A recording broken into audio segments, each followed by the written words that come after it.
Good morning. Good morning. Greetings from Just As I Am Restoration Ministries this morning. Due to technical difficulties, we had to stop our first video, but we're back on again. And I'm going to do just a short recap on what I started on. Our scripture this morning, where I started, was from Isaiah chapter 55. We're talking about nourishing our souls.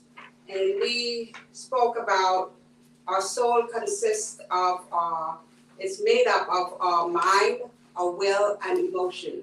And just like we feed our natural bodies, it's important that we feed our souls as well. Because when we get saved, we get the Spirit of God, yes, and the Spirit is perfect. But we need our soul to be nourished and fed and to be in touch with God. In order for our souls to be fed, we must have some kind of relationship with God so that our souls will be fed. So I'm just going to let you know what scripture we started with. It is Isaiah chapter 55, verses...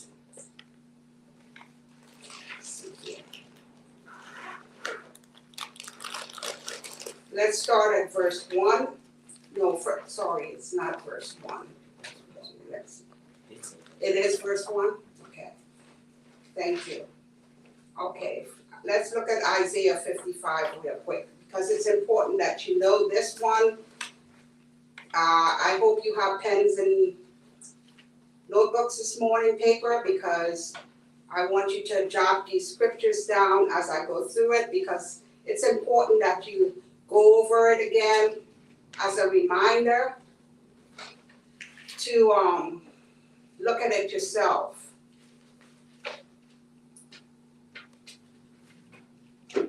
55:1 says, I'm going to read this from the New International Version. It says, "Come, all who are thirsty, come to the waters, and you who have no money, come buy and eat. Come buy wine and milk without money and without cost. Why spend money on what is not bread, and your labor on what does not satisfy? Listen to me, and eat what is good, and you will delight in the riches of fare. Give ear and come to me." Now, when you're hungry, you look for food to eat, and you don't just get any and everything, because you want something that will satisfy that hunger. It's the same thing with your soul. He's telling you, why waste your time on things that will not satisfy that hunger for your souls? He's telling you there's only one place you can go to get what you need to satisfy the souls. And you must be in a relationship with him. Come on, you won't go to any and everybody that when you need help. You won't go to any and everybody. You must know that person, and you must know that you can count on that person before you would go to them. It's the same thing with your soul. When your soul is hungry, and you need a relationship with God. And so he's telling you this morning, don't waste your time. And the best part about this is, it won't cost you a thing. We have to pay money for food for our natural bodies, but when you want to satisfy the hunger for your soul, it doesn't cost you a thing. All you got to do is go to God and want him and want a relationship with him. And he's telling you, come to me, and I will satisfy that hunger in your soul. Verse 4 says, no, let's go on from verse 3. Listen that you may live. I will make an everlasting covenant with you. My faithful love promise to David. A covenant. He's telling you, it's not just, when you come to him, he's not just going to tell you some words. He's going to make a covenant. A covenant, the meaning of the word covenant means an agreement. a contract. Each covenant establishes the basis of a relationship. It contains the promises and conditions of the relationship and consequences if those conditions were unmet. When you're in a relationship with somebody, you don't deliberately do things that you know that would jeopardize that relationship. It's the same thing with God. When you are in a relationship with him, he's telling you, come, I will satisfy your soul. I will teach you what you need to know. And also, I promise you, I make an agreement with you. The same agreement he made way back then in the Old Testament with King David, all the people that served him, all the people that followed him. He's telling you it's the same covenant he'll make with you today. Okay, so let's go on from there. Like I said, when you have in a relationship with someone, you must be able to trust that person. But if you don't know anything about that person, you're not going to have a relationship with that person, or you're going to trust them. So I'm going to go into Exodus chapter 34, verse 6. It tells of the different attributes of God. In other words, it's like God's resume. Like you go when you're looking for a job, how you tell that your employer who you are. You tell them, what you're capable of. All those things you would put on your resume. Well, let me introduce you to God this morning and tell you who this God is really made out of. Mm-hmm. If he's really trustworthy this morning. The first thing in Exodus chapter 34, verse 6, let's see what it says about God.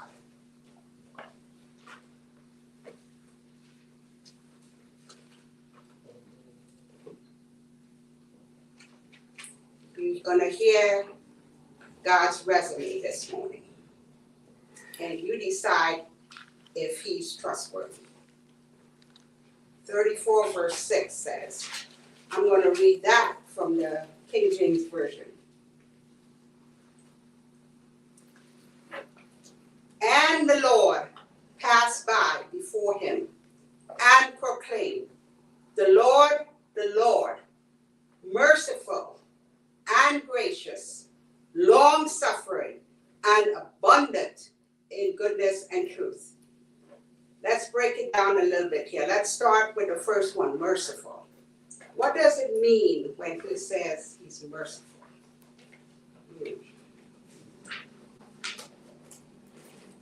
Merciful means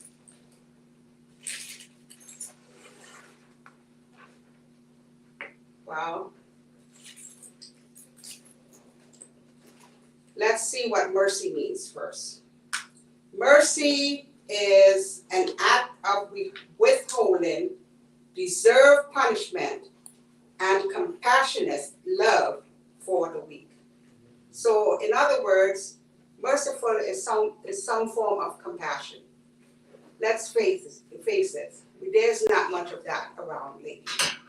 I mean, we ourselves have to work on mercy, being merciful and compassionate. But the God of mercy, he's telling you this morning, that's number one, if you want to know who he is. He doesn't change like we do. He stays the same. That's why he told you, even from Old Testament to now, he's the same God. He's going to keep this covenant, and he's telling you, when you meet me, I will always show you mercy. Why? Because I put my son on the cross for you.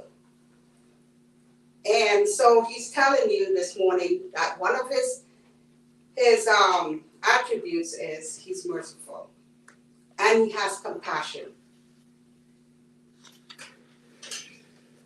Okay, the second one we're going to look at is grace.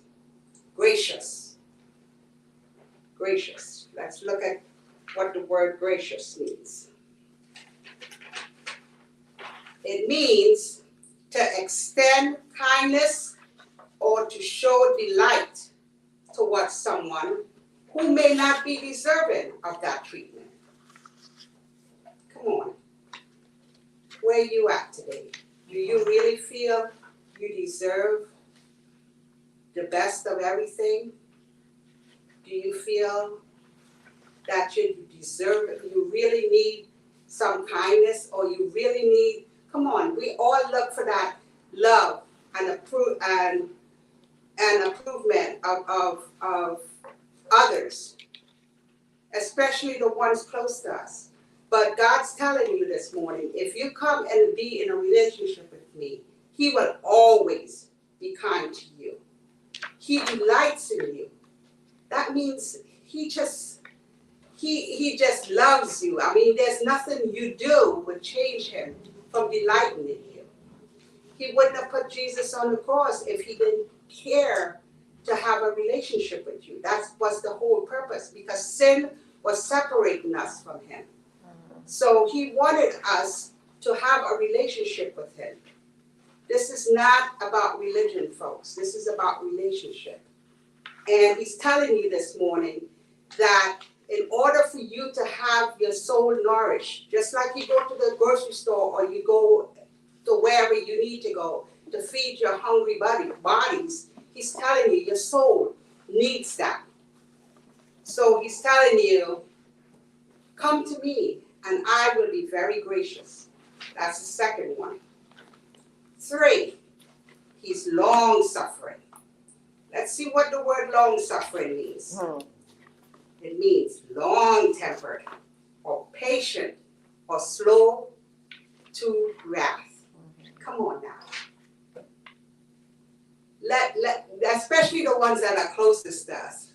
Let's face it. There are things that they do that you're ready to just do something about it. You get angry. That's our first response. I know is in this natural body, the first thing you want to respond to something when something does not, you don't like something, that's your first response. You get angry. And the last thing you want to think about is being patient or long-suffering.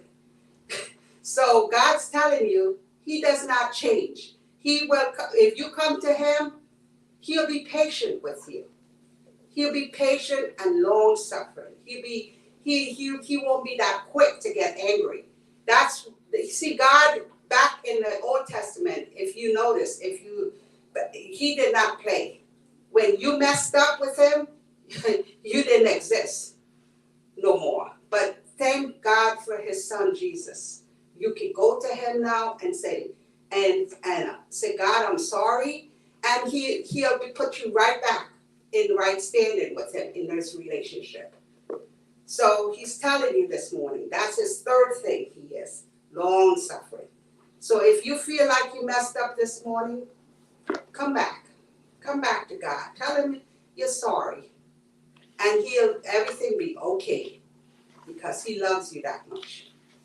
Goodness. Goodness means uprightness of heart and life. God is always full of goodness. Psalms 23 tells us, goodness, surely goodness and mercy shall follow me all the days of my life. So goodness, that's one of the things God's telling you this morning. Is He someone you want to have a relationship with? He's able to give you these things that will nourish your soul. All these things will help the beginning of nourishing your souls. Truth. The 5th thing, God is all truth.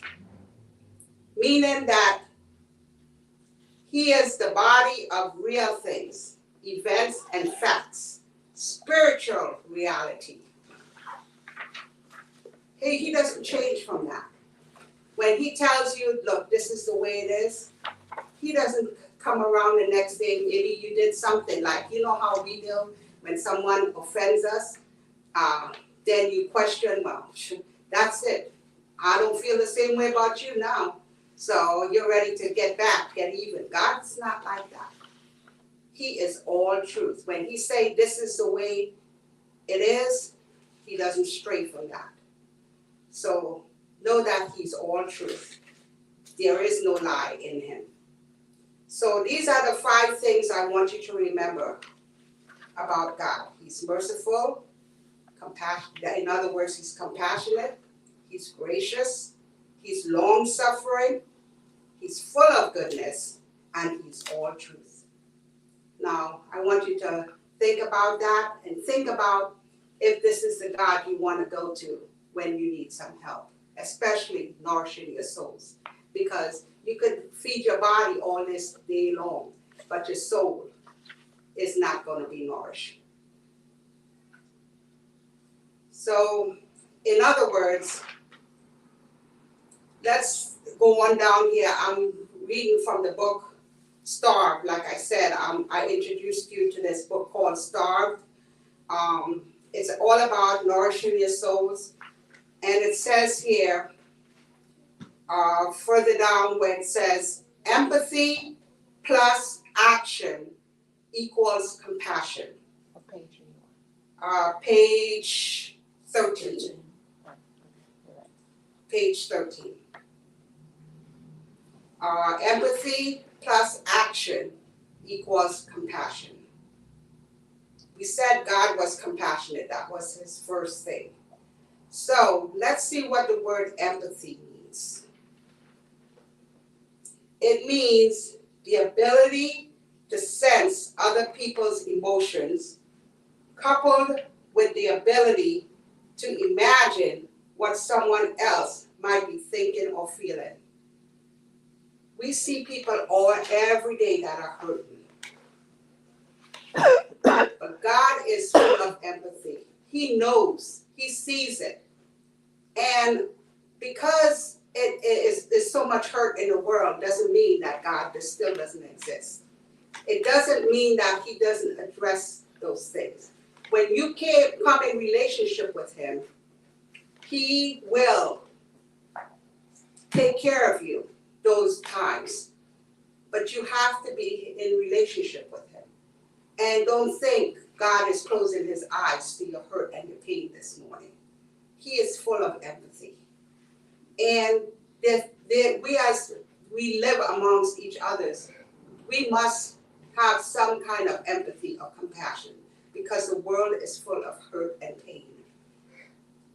And as we give our pain to God, you're able to have the strength to reach out to someone else and have some compassion. I'm going to read on here. Empathy is the idea of putting ourselves in another's shoes and feeling what they're feeling. And as the equation demonstrates, it's when we put that empathy into action that compassion is born. Compassion starts walking in those shoes and does something to address the issue. I love how Greater Good magazine, when they turn scientific research into stories, tips, and tools for a more compassionate society, puts it. While cynics may dismiss compassion as a touchy feeling or irrational, scientists have started to map the biological basis of compassion. This research has shown that when we feel compassion, our heart rate slows down, we secrete the bonding hormone oxytocin, and regions of the brain linked to empathy, caregiving, and feeling of pleasure light up, which often result in our wanting to approach and care for other people. I don't know about you, but I have felt that. When you're, open to God and when you have a relationship, it may seem hard because your natural body tells you it's hard, just take care of you later for somebody else. But I'm telling you, it's nothing can beat the feeling of when you help somebody else. It gives you so much joy to see someone else happy. I know it does for me. Try it. God's telling you this morning, try me and see. So now that I've introduced you to him, let me go on further here. It says, this is the God we serve, a God who has feelings of empathy, caregiving, and pleasure that light up inside of him for us. A God who longs to bond with us. A God who wants to nurture and care for us as his children. A God who leads with compassion. If God is compassionate, that means Jesus is too. Let's check the math on this. It says, read these verses below. I want you to write it down because of time-wise, and I want you to study it on your own.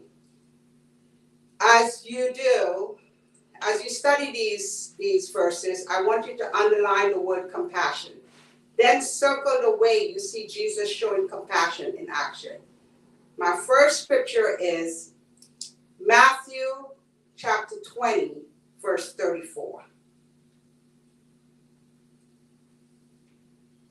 Matthew chapter 20, verse 34. My second scripture is Luke chapter 7, verse 13. Luke chapter 7, verse 13. My third scripture is Matthew chapter 15, verse 32. My next scripture is Matthew chapter 14, verse 14. And my last scripture will be Mark chapter 6, verse 34. I'm going to say something about that last verse before I close. It says, in the book it was saying concerning, it says, remember when Jesus went ashore, he saw a large crowd and he felt compassion for them because they were like sheep without a shepherd. And he began to teach them many things. The ultimate act of compassion was the cross. It was the entire purpose of Jesus' coming. Compassion carried Christ to the cross. He saw a sinful and separated situation from our Creator. He saw us starving. So he literally put on human skin to live among us and endure the cross. Why? So that God's wrath was justly poured out upon our sin, but unjustly and graciously poured out on his innocent Son. Our God is a compassionate God. We can trust him to care for us, to provide for us, to reassure us that we can stand securely.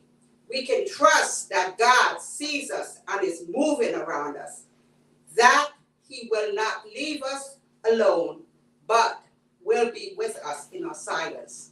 He said he'll never leave or forsake us or leave us. No matter what it looks like, you can hold on to that hope. We can trust that when we feel rejected, he will not reject us. That when we feel abandoned, he will not abandon us. That when we feel unloved, he will love us. That when we put our phone down, he will pick us up. Remember we talked about that last week for the ones that were tuned in last week. Our phones is our biggest distraction. Yes, it's useful for a lot of things, but just like when you're talking to somebody else and you're on your phone, how disrespectful, and a person is looking at you like, are you really paying attention to me? God looks at you the same way. So just know when you go before God, don't have no other distractions, so you can go to him and have his full attention. Now, that whole chapter was based on connecting with the God, that the only one that can nourish your souls. So as I close this chapter, let's look forward to the next chapter when I will introduce the throne of what? see how else God wants to nourish your souls. And as I close, we won't be here for Sunday school next Sunday at 11. We're having a special service, our Women's Day anniversary, and we're going to have a special speaker, Mother Dolores Williams. Tune in with us and enjoy the service with us next week. But I will be back the following week to further this study. Just be blessed today.